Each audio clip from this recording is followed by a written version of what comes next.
On veut vous faire rayonner et en même temps, on veut aussi tirer parti de notre partenariat avec la FFQ.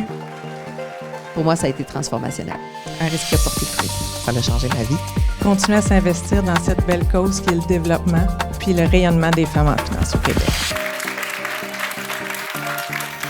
Ça me fait plaisir d'être avec vous comme modératrice ce soir pour ce bel événement Banque nationale AFFQ.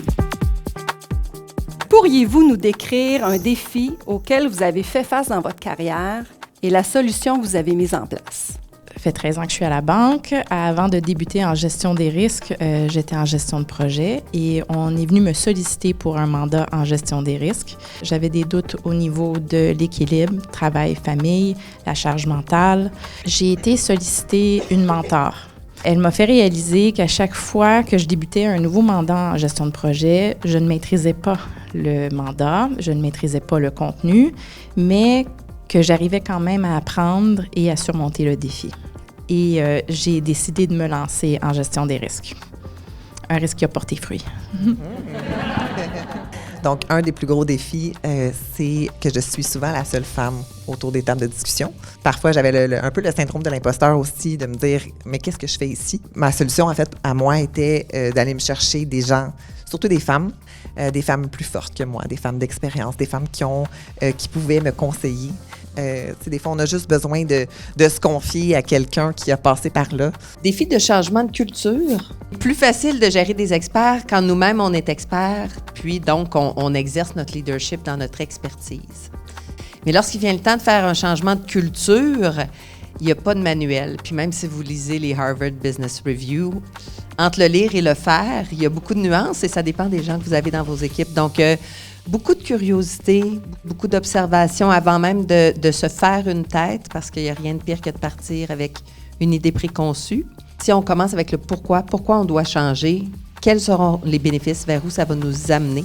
Et je pense que ça nous transforme tous, puis ça nous propulse, où on est plus agile, on travaille beaucoup plus en synergie et c'est une grande force. Dites-nous comment votre réseau vous a aidé à surmonter vos défis. Bien, avec un réseau, tu n'es jamais mal pris, que ce soit un réseau interne, externe. Ça fait 28 ans que je suis à la banque, j'ai eu le temps de bâtir un grand réseau interne, externe, puis je continue de développer. Je le mets au service de mes équipes en premier, puis de mes collaborateurs, pour soit faire avancer des projets, régler des enjeux, dénouer des impasses. Puis j'utilise aussi beaucoup mon réseau lorsque je mentor ou que je sponsor justement une personne.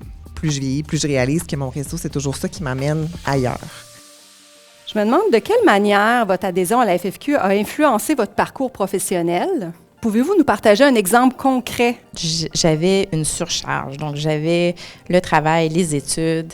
J'ai été assez chanceuse dans mon programme des Étincelles de rencontrer des femmes qui avaient une charge beaucoup plus importante que moi. Elles m'ont partagé des meilleures pratiques, des façons de s'organiser pour être en mesure de gagner du temps très précieux dans mon agenda. J'ai eu le privilège de gagner le prix Étoile montante en 2013. Et évidemment que ce prix-là te donne de la visibilité, tant à l'interne qu'à l'externe, te donne de la crédibilité. Pour moi, ça a été transformationnel. Je trouve que les femmes et les hommes qui sont avec la FFQ sont des gens de qualité. On réussit toujours à obtenir un petit quelque chose de chacun ou chacune d'entre elles. Pour moi, la FFQ, c'est signe de richesse. Ça donne l'opportunité de redonner aussi. Comme le réseau Femmes en tête ici à l'intérieur de la banque, mais aussi à l'extérieur avec la FFQ. Il y a tellement de formation, de réseautage, de mentorat. Donc, c'est un excellent coffre à outils. Puis je pense que le mot curiosité rejoint vraiment avec quoi on devrait partir aujourd'hui envers la FFQ, envers le programme, les activités, tout ce que ça peut nous apporter. Merci beaucoup et puis bonne soirée.